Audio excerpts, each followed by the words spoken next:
अध्यक्ष महोदय, राज्य के सरकारी विभागों में राज्य कर्मियों को अपने पद के अनुसार उसे 7वें वेतन आयोग के तहत मूल वेतन के साथ ग्रेड पे दिया जा रहा है और लेवल भी निर्धारित है, जबकि बीपीएससी टीआर1, बीपीएससी पीआर2, बीपीएससी टीआर3 द्वारा चयनित अध्यापक एवं सक्षमता पास विशिष्ट शिक्षकों को का ना ही ग्रेड पे निर्धारित किया गया है और ना ही लेवल तय किया गया है।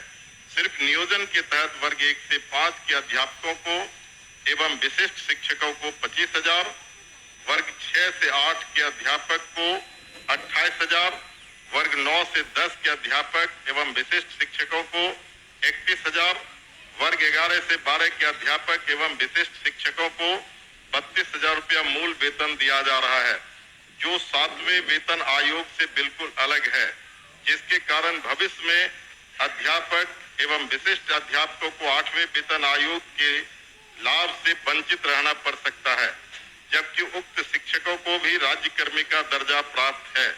अतः उक्त शिक्षकों के हित में पद के अनुसार शिक्षकों को ग्रेड पे तथा लेवल निर्धारित करने हेतु हम सदन के माध्यम से सरकार का ध्यान आकृष्ट कराते हैं। माननीय मंत्री शिक्षा विभाग।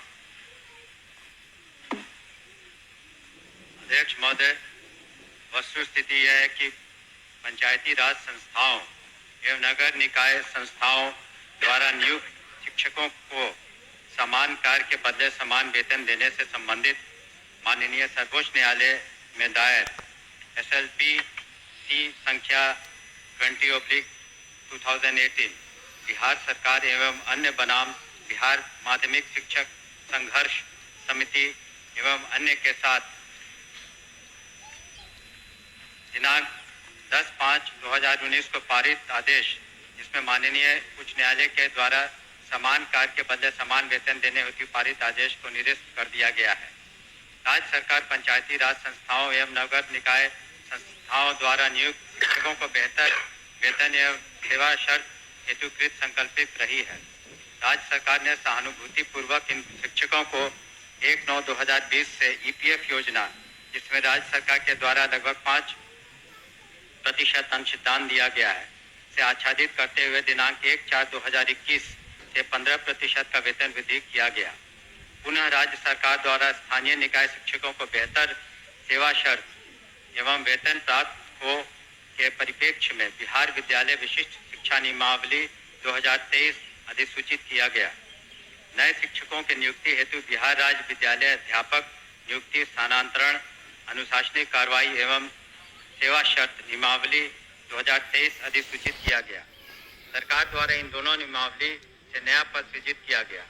यह पद 7वें वेतन आयोग लागू होने के बाद सृजित किए गए हैं, इसलिए यह पद 7वें वेतन आयोग द्वारा निर्धारित पदों में सम्मिलित नहीं है। सरकार द्वारा सरकार के अन्य बहुत सारे पद सृजित किए जाते हैं जो 7वें वेतन आयोग में सम्मिलित नहीं होते हैं। इन दोनों नियमावली के तहत वर्ग 1 से 5 के शिक्षकों को 25,000, वर्ग 6 से 8 के शिक्षकों को 28,000, वर्ग 9 से 10 के शिक्षकों को 31,000 एवं वर्ग 11 से 12 के शिक्षकों को 25,000 प्रारंभिक वेतन निर्धारित करते हुए पे मैट्रिक्स का निर्धारण किया गया। उक्त नियमावली के तहत शिक्षकों को बेहतर प्रोन्नति का लाभ दिया गया। अगले संभावित जो वेतन आयोग 8वां वेतन आयोग में ये शिक्षा विभाग द्वारा इन विद्यालय अध्यापकों एवं विशिष्ट शिक्षकों के वेतन मान को उचित स्तर पर निर्धारित करने हेतु वित्त विभाग को अनुशंसित किया जाएगा। महोदय, मैं पूरे वक्तव्य को मैं सुना। सरकार बीपीएससी का एग्जामिनेशन लेकर के सरकार ने घोषणा किया कि वो राज्यकर्मी होंगे। दूसरी बात की सरकार ने ही घोषणा किया कि सक्षमता परीक्षा पास जो कर जाएंगे शिक्षक वो राज्यकर्मी होंगे। तो जब राज्यकर्मी होंगे तब फिर क्या औचित्य है कि आप उसको 7वें वेतन के लाभ से अलग रखेंगे, उस श्रेणी में नहीं रखेंगे? क्यों उसको राज्यकर्मी का दर्जा देते हुए और राज्यकर्मी की घोषणा करते हुए उस लाभ से सरकार क्यों वंचित रखना चाहती है, ये मैं जानना चाहता हूं। माननीय मंत्री। अध्यक्ष महोदय, इसमें जो विचार विमर्श किया गया वित्त विभाग से, ऐसी बात नहीं है कि सहानुभूति तो पूरी रखी गई। एक और आंकड़ा मैं पढ़ना चाहूंगा सदन के सामने। वर्ष 2003 में जो नियुक्त प्रशिक्षित शिक्षा मित्र थे, प्रारंभ में उनका नियत वेतन प्रति माह था 1500, जो वर्तमान सकल वेतन प्रति माह हो गया 31,340। वर्ष 2006 में नियुक्त पंचायत प्रखंड नगर शिक्षक थे 5000, उनका वर्तमान सकल वेतन प्रति माह हो गया 29,410। वर्ष 2010 में नियुक्त पंचायत प्रखंड नगर शिक्षक 7000 था वेतनमान, तो उनका हो गया आज के दिन में 29,410। वर्ष 2013 में नियुक्त पंचायत प्रखंड नगर शिक्षक 10,000 थे, उनका आज के दिन में 29,410 सकल वेतन प्रतिमाह हुआ। ये वित्त विभाग की सोच थी कि इनका 7वें वेतन आयोग से आच्छादित नहीं होंगे और इनके लिए अलग से उन्होंने एक पे मैट्रिक्स बनाई। लेकिन साथ ही हमने ये भी कहा कि भविष्य में जब 8th पे कमीशन लागू होगा तो उसमें फिटमेंट कमेटी बैठती और फिटमेंट कमेटी जिस श्रेणी में ये फिट करेंगे उसमें उनको आच्छादित करेंगे। धन्यवाद। महोदय, जो सरकार के द्वारा वक्तव्य फिर दोबारा दिया गया, ये पुरानी बात को दोहराई गई कि जब नियोजन इकाई, कई नियोजन इकाई थी, आपने तय में उस तमाम नियोजन इकाई को भंग कर दिया। अब जिला स्तर पर नियोजन इकाई आपने गठित कर दिया, जितने जिला है उतने ही नियोजन इकाई है, और आपने आपके फैसले से सरकार ने फैसला लिया कि अब तमाम जो पहली प्रक्रिया थी उसको हम समाप्त करते हैं और बीपीएससी से एग्जामिनेशन लेकर के हम शिक्षक को बहाल करेंगे और वो राज्यकर्मी होंगे। दूसरा, कि सरकार से हम लोग बात कर रहे थे कि जो पुराने तरीके से पंचायत से, प्रखंड से, जिला परिषद से जिन शिक्षकों को नियोजित किया गया उनको आप सरकारी कर्मी घोषित कीजिए। सरकार ने एक फैसला लिया, सक्षमता परीक्षा जो पास करेगा वो सरकारी कर्मी होंगे। तो सवाल उठता है कि सरकारी कर्मी वो सिर्फ स्कूल में नहीं पढ़ाते हैं, उनसे आप चुनाव में बूथ पर भेजते हैं, उनसे आप जो है सो बीएलओ बनाते हैं, उनको कई तरह का सवाल करते हैं।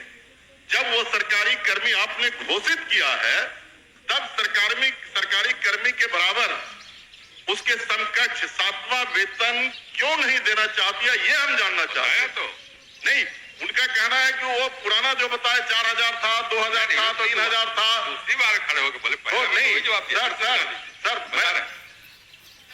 अध्यक्ष महोदय, जब ये पूरा मामला वित्त विभाग में गया, वित्त विभाग इसमें सारी निर्णय लेता है। पे मैट्रिक्स उन्होंने नया किया और कहा कि ये 7वें वेतन आयोग से आच्छादित नहीं होंगे। और दूसरी बात ये भी है, हम इस बात को स्वीकार कर रहे हैं कि भविष्य में जब 8th पे कमीशन का इन्होंने बात उठाई है, तो जब भी पे कमीशन केंद्र सरकार के द्वारा जब वो लागू होता है तो यहाँ बिहार में भी फिटमेंट कमेटी बैठती है और फिटमेंट कमेटी के अनुसार उस वक्त इसमें जिसमें करेंगे हम लोग अनुशंसा करेंगे।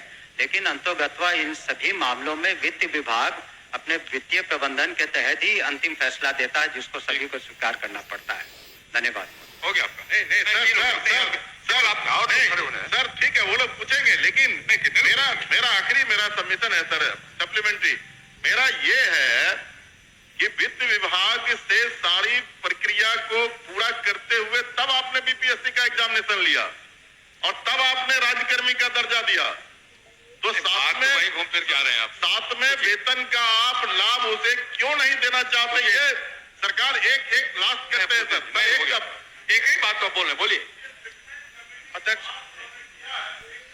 जाएगा कह तो रहे, हमने तो कहा ही कि जब 8th कमीशन का जो उसमें फाइंडिंग्स आएंगी, तब बिहार में जब फिटमेंट कमेटी होगी तो अलग अलग विभाग का उसमें टेकअप किया जाता है, तो उस वक्त विचार किया जाएगा निश्चित रूप से। धन्यवाद। ओके। अध्यक्ष महोदय, वर्ष 2023 में नियोजित शिक्षकों को महागठबंधन की सरकार में राज्यकर्मी का दर्जा दिया गया था। महोदय, और ध्यान रखिए, जो शिक्षकों के हित में उनके पद के अनुसार ग्रेड पे और उनका लेवल जो तय करना है वो सरकार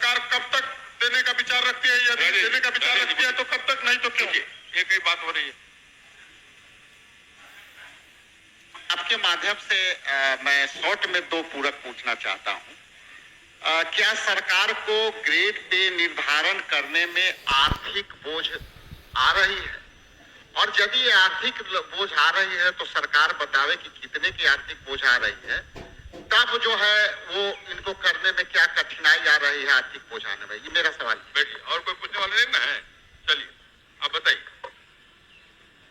महोदय, ये तो जब ऐसे मामले वित्त विभाग में जाते हैं तो नीति निर्धारण और सारी समीक्षा वित्त विभाग करती है, तो वित्त विभाग का निर्णय सभी को मान्य होता है और इस पर क्या आंतरिक जो वित्तीय बोझ रहेगा सभी चीजों का कैलकुलेशन उन्होंने किया होगा, तभी इस तरह का उन्होंने इस निर्णय पर पहुंचे जिसके बारे में हमने सदन को अवगत किया। अध्यक्ष आपकी सूचना को पढ़े। अध्यक्ष बैठी हो गया नहीं? अरे 3 बार जवाब दिए, 3 बार वही सवाल खड़ा किया जो आप बड़े अभी कैसे जी